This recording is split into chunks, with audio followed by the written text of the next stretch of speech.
Assalamualaikum warahmatullahi wabarakatuh. Halo semua, perkenalkan nama saya Lutfiah dengan NIM 2210202005. Nah, baiklah, pada video kali ini saya akan menjelaskan 7 materi tentang psikologi pendidikan. Langsung saja kita memasuki ke materi yang pertama, yaitu psikologi dan perkembangan. Nah, teman-teman, psikologi sendiri itu berasal dari kata Yunani loh, yang merupakan gabungan dari kata psike dan juga logos. Nah, psike itu artinya adalah jiwa, sedangkan logos adalah pengetahuan. Jadi, psikologi itu dapat diartikan sebagai ilmu tentang jiwa. Nah, kemudian psikologi pendidikan itu merupakan salah satu cabang ilmu psikologi, atau bisa juga kita sebut sebagai subdisiplin ilmu psikologi yang mempelajari permasalahan-permasalahan kejiwaan yang muncul dalam dunia pendidikan loh.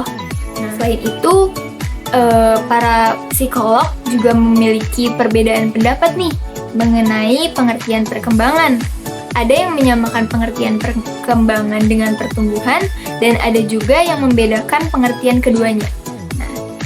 Perkembangan sendiri memiliki arti yaitu suatu perubahan kualitatif baik secara fisik maupun psikis sebagai akibat dari proses tumbuh kembang dan belajar. Sedangkan pertumbuhan adalah suatu perubahan kuantitatif pada sisi fisik yang dipengaruhi oleh proses pendewasaan. Kemudian, psikologi perkembangan itu memiliki faktor yang terbagi menjadi 2 macam loh. Nah, yang pertama itu ada faktor lingkungan. Faktor lingkungan itu merupakan di mana ketika seorang bayi yang dilahirkan itu, ia telah membawa segala macam kemampuan dan kecenderungan mental sebagai potensi awal yang sangat diperlukan untuk perkembangan. Kemudian faktor kedua itu ada faktor keturunan. Nah, faktor keturunan ini juga sering disebut sebagai faktor genetik, yaitu faktor atau sifat yang berasal dari kedua orang tua seseorang sejak mereka lahir. Nah, kemudian mengenai faktor-faktor yang mempengaruhi perkembangan manusia, Islam juga mengenal pengaruh hereditas atau sifat-sifat yang diwariskan. Nah, ada juga nih dijelaskan dalam hadis Nabi bahwa dalam memilih seorang pasangan hidup itu hendaknya memperhatikan 4 hal, yaitu harta, keturunan, kecantikan, dan juga agama. Kemudian, Islam juga meyakini bahwa lingkungan juga mempengaruhi perkembangan seseorang. Sebuah hadis menyebutkan bahwa pada dasarnya manusia dilahirkan dalam keadaan alamiah. Namun kemudian, kondisi lingkungan yang diberikan oleh orang tua lah yang menjadikan anak tersebut Yahudi, Nasrani, atau penyihir. Nah, selain kedua faktor itu, Islam juga meyakini ada faktor penentu lain, yaitu sunnah atau takdir dari Allah Subhanahu wa Ta'ala. Nah, kemudian memasuki materi yang kedua, yaitu tentang belajar. Nah, belajar itu merupakan proses di mana kita mendapatkan pengetahuan, keterampilan, atau pemahaman baru tentang suatu.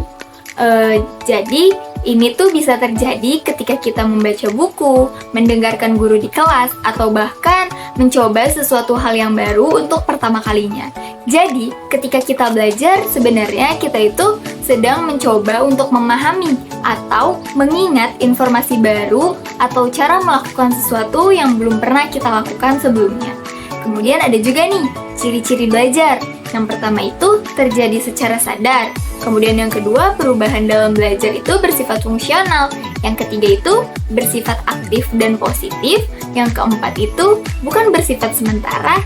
Yang kelima, bertujuan dan terarah. Dan yang terakhir itu mencakup aspek tingkah laku keseluruhannya. Nah, selain itu ada juga nih faktor-faktor yang mempengaruhi belajar itu ada 2. Yang pertama ada faktor yang berasal dari dalam diri pembelajar.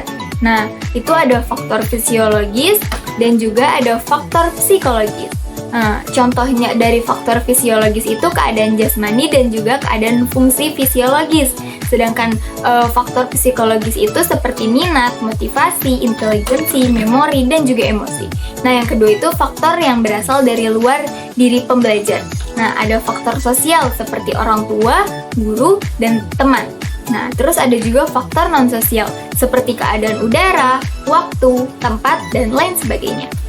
Nah, selain itu, ada beberapa gaya juga nih dalam belajar. Yang pertama, ada gaya belajar visual, yaitu cara belajar dengan mengutamakan indera penglihatan. Kemudian yang kedua, gaya belajar auditorial, yaitu dengan menggunakan indera pendengaran. Dan yang ketiga, gaya belajar kinestetik, dengan menggunakan melakukan pengalaman dan lain sebagainya. Nah, selain itu ada beberapa jenis belajar, seperti belajar abstrak, belajar keterampilan, belajar sosial, belajar pemecahan masalah, belajar rasional, belajar kebiasaan, belajar apresiasi, dan juga belajar pengetahuan.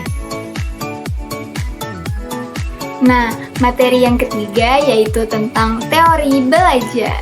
Nah, teori belajar merupakan upaya untuk menggambarkan bagaimana manusia itu belajar, sehingga bisa membantu kita semua dalam memahami proses kompleks yang melekat dalam pembelajaran.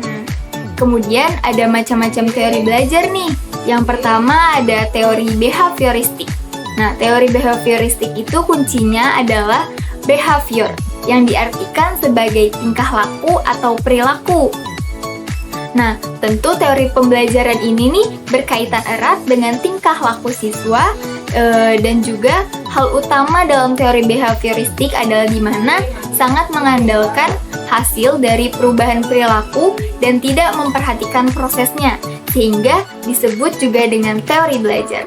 Dan behavioristik memandang individu itu hanya dari sisi fenomena jasmaniah dan mengabaikan aspek-aspek mental.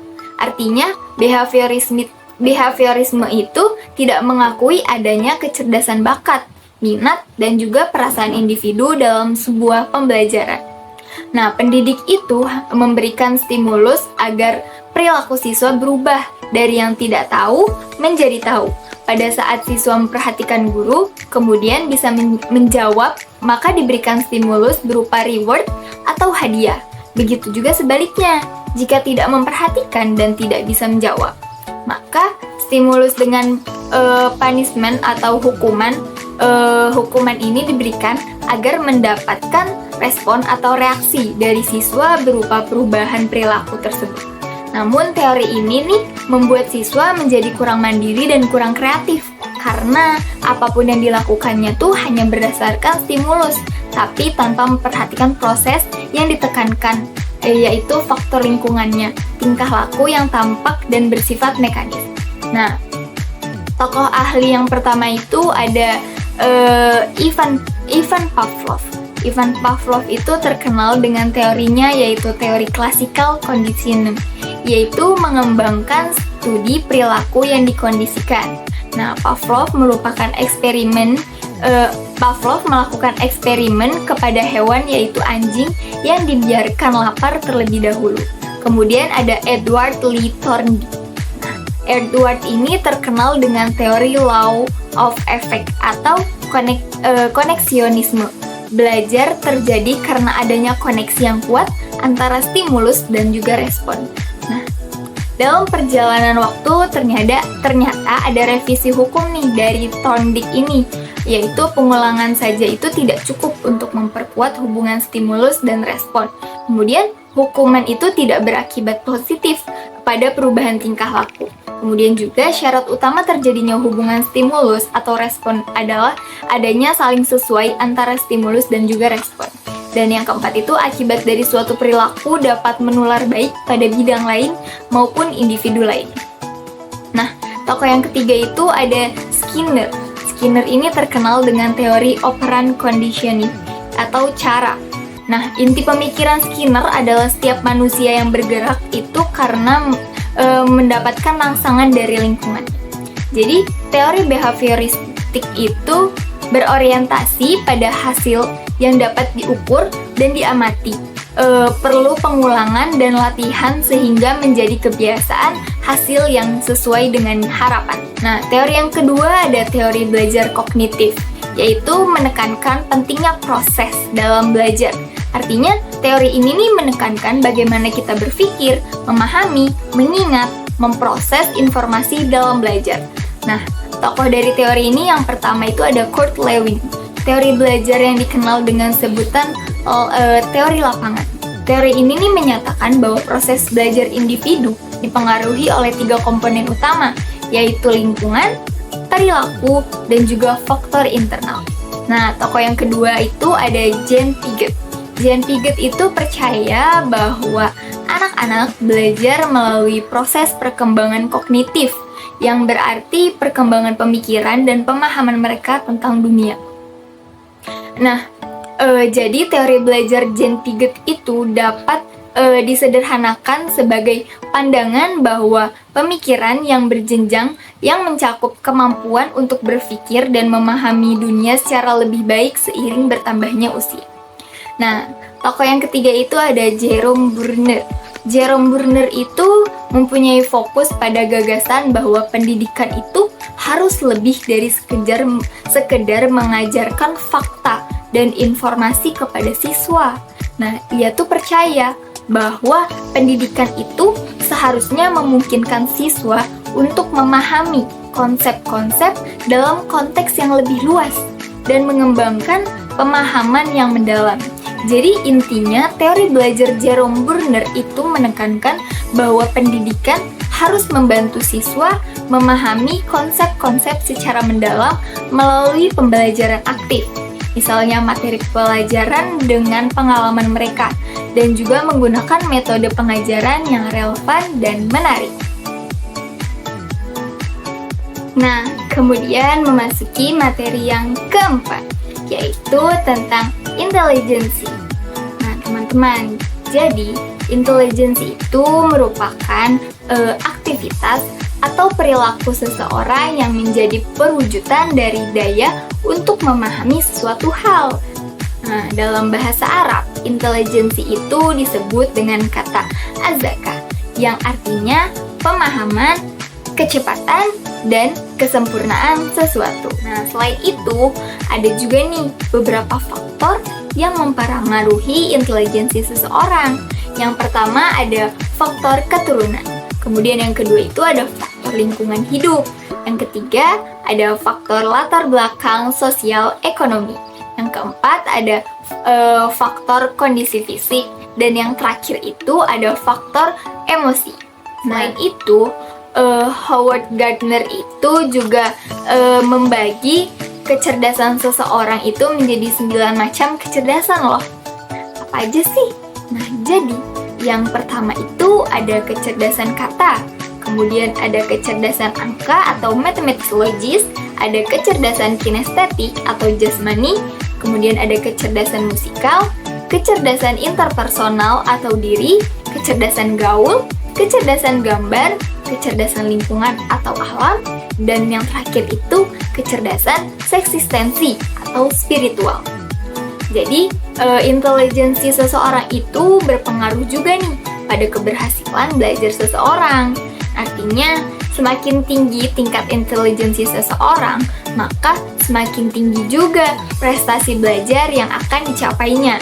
Nah, anak yang memiliki skor IQ di bawah 70 mungkin tidak dapat belajar dan mencapai hasil belajar yang sama seperti dengan anak yang ber-IQ normal, apalagi dengan IQ yang jenius.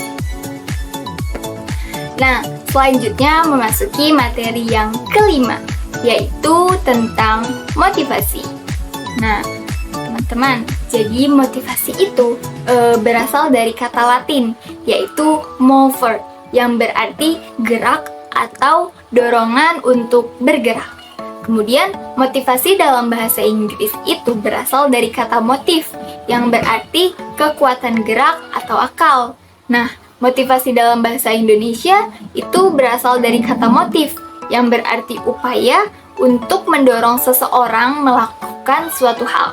Nah, jadi motivasi itu dapat diartikan sebagai dorongan yang timbul dalam diri seseorang untuk melakukan berbagai usaha dan aktivitas dalam rangka memenuhi suatu kebutuhan untuk mencapai tujuan tertentu.